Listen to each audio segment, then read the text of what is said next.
Hello everyone, today we're going to continue reading the story, A Study in Scarlet, and talk about the English that's used in this story, the words, the phrases, grammatical points, anything that might be useful for you guys. I hope you will enjoy this part of the story, and please don't forget to subscribe, share, like, and comment on this video. Let's go. I gave him a short sketch of my adventures and had hardly concluded it by the time that we reached our destination. "Poor devil," he said, commiseratingly, after he had listened to my misfortunes. "What are you up to now?" "Looking for lodgings," I answered, trying to solve the problem as to whether it is possible to get comfortable rooms at a reasonable price. Now let's talk about this part a little bit. First, where he says a short sketch of my adventures means he just talked briefly about what he had been doing for the past few years. And why he uses the word adventures, because as you know, Watson has recently come back from war, and so he calls the things that happen there adventures. So a brief sketch of something is somehow like a summary of that thing, a short explanation and description of that thing. Then we have this interesting grammatical structure here. I'm going to talk about the word hardly and how and in what sense it has been used here. I'm sure many of you know that the word hardly is an adverb that makes a sentence negative.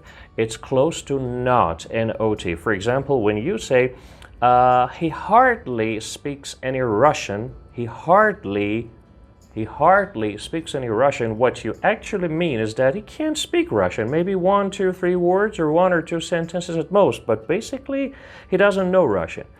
But here it's a different story. Pay attention to the phrase by the time. When you see hardly used in sentences like this, where the rest of the sentence continues with when, before, as soon as, the word hardly acts like barely. It means two things happen one after the other with almost no gap between them.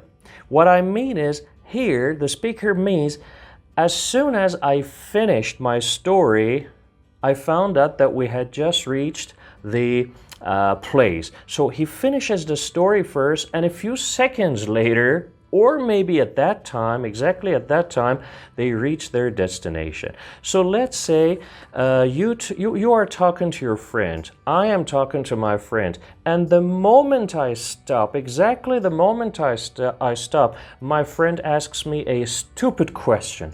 So what I can say is that I had hardly finished talking when he asked me a stupid question. Or let's say, exactly after you finish high school, immediately after you finish high school, you start working. You say, I had hardly graduated from high school when I found a job and start working and earning money. Also, the word conclude here means end and finish.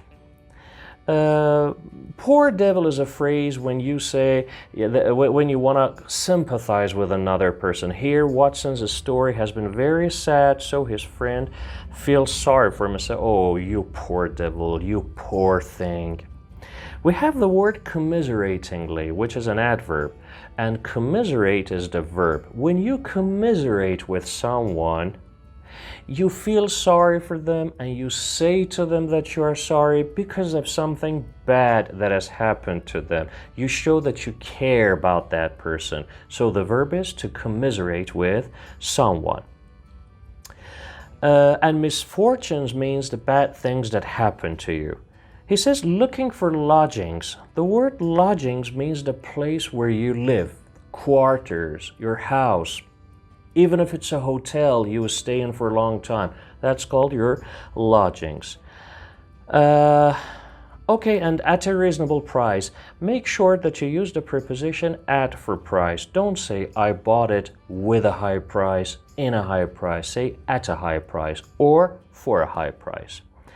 "That's a strange thing," remarked my companion. "You're the second man today that has used that expression to me."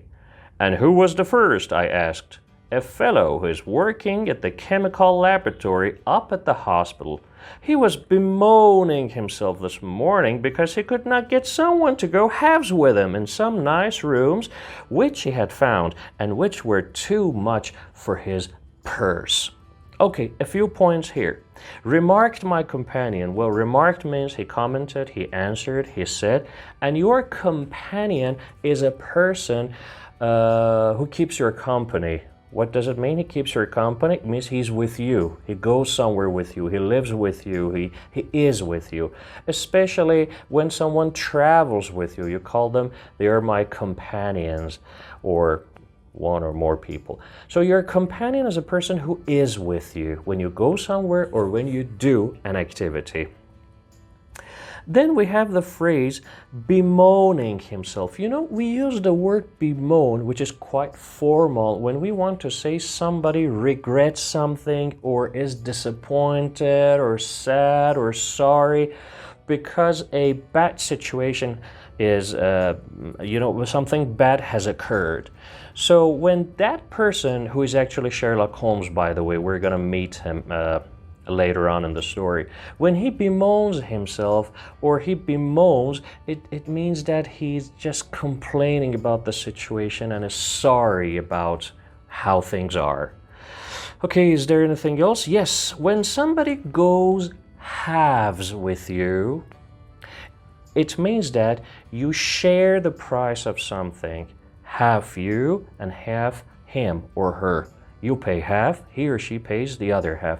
So you go halves, for example, on a meal. You go halves on the rent. It's an interesting phrase. And this halves, by the way, well, the L is silent, halves.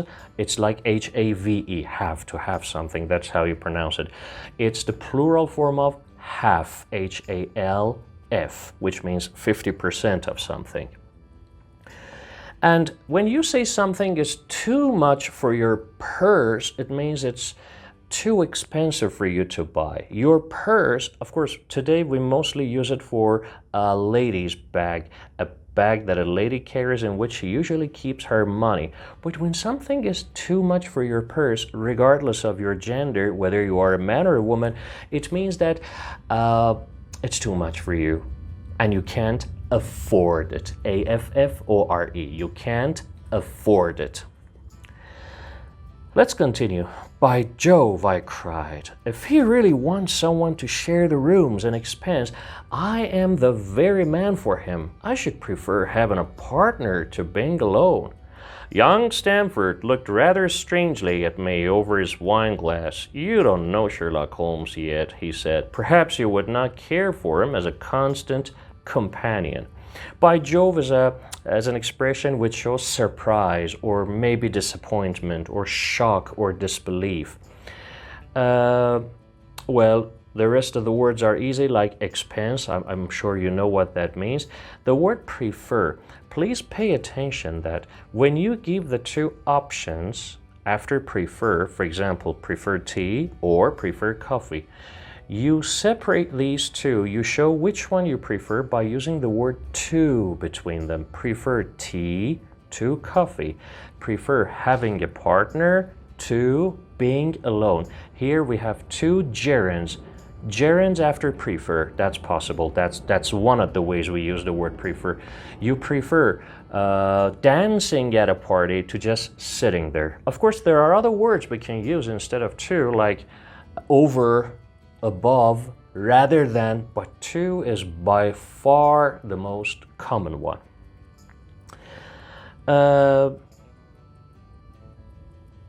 He says, perhaps you would not care for him as a constant companion. I already told you what companion means, but constant means forever. If a person is your constant companion, he is your companion forever. Like a person you live with, like a person you work with every day at the week. So constant and the adverb constantly refer to something that happens all the time. Why? What is there against him? Oh, I didn't say there was anything against him. He's a little queer in his ideas, an enthusiast in some branches of science. As far as I know, he's a decent fellow enough. We have the word queer. Today, the word queer refers to homosexual men, and it's an insulting word. I mean, it's offensive. We shouldn't use this word in reference to them. But one of the other meanings of the word queer, which was especially common in the past, is strange, unusual. So this man looks a little queer, means unusual. But let's be careful about using this word, because some people may misunderstand you and they may not know in what sense you're using this word. Enthusiast, as you know, is the noun form of enthusiastic. When you are enthusiastic about something, remember, about, that's the preposition. When you are enthusiastic about something, you're very much interested in it. So if you are an enthusiast in something or for something, well, you're enthusiastic about it. And he's a decent fellow. Decent in this context refers to a person who follows the moral standards and the moral code of behavior of a society and is gentle and kind to others. Generally, it has a positive sense. A medical student, I suppose, said I. I suppose, I think, I believe, I suppose. No, I have no idea what he intends to go in for. Intends to means want to, desire to. I intend to finish this story with you. I intend to teach you English in the best possible way and in the most interesting way.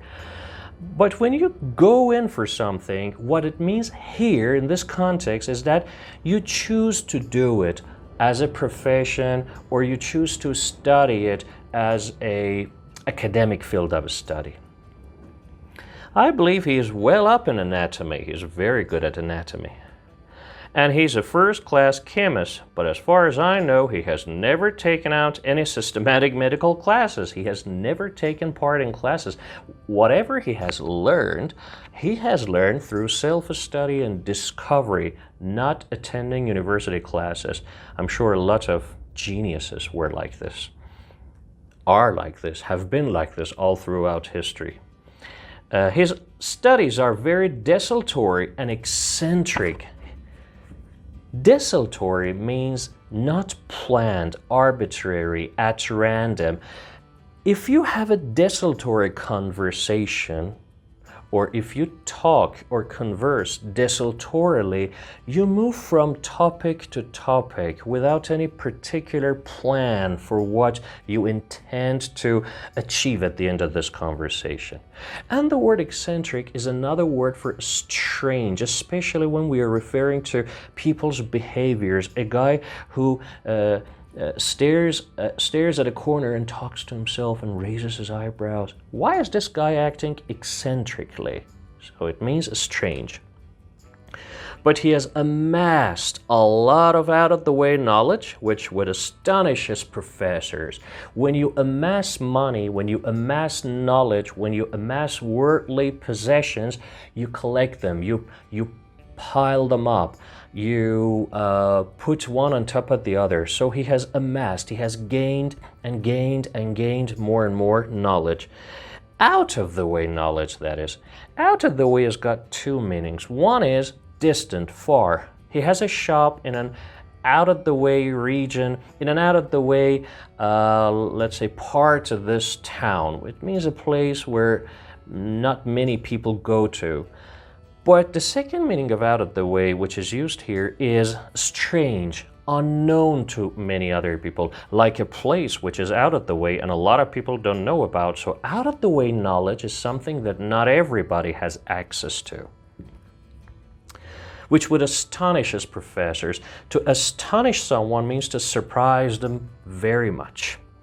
Did you never ask him what he was going in for? I asked. Well, I've already explained what going for means. Did you never ask him what he intended to do, what he intends to do or intends to study?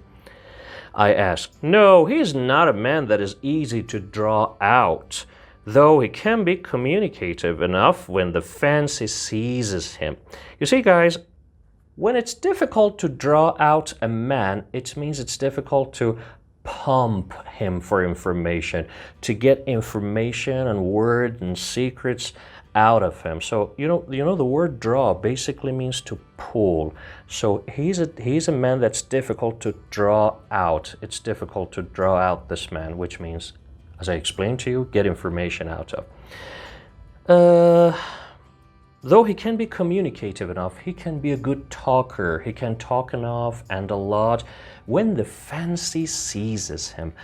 Fancy has got different meanings, but the one that's intended here as a noun is your interest in something. Because basically when you use fancy as a verb and you say, oh my God, I fancy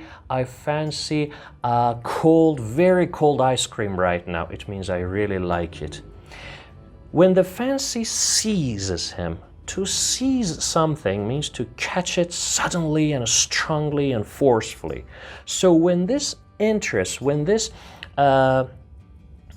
desire to do something suddenly takes hold of him, when fancy seizes him, he starts talking and maybe you can never stop him, you see?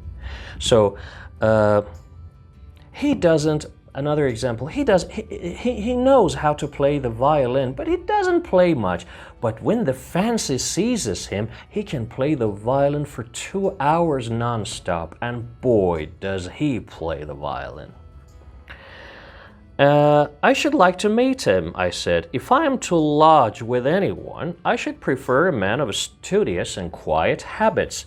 Well, lodge here, related to lodgings, which we had earlier in this video, means to stay with someone in a place, to live with someone in a place. I should prefer a man of studious habits and quiet habits. Studious is an adjective which means hard-working when it comes to studying. Hardworking, not when it has to do with physical work, when you study a lot.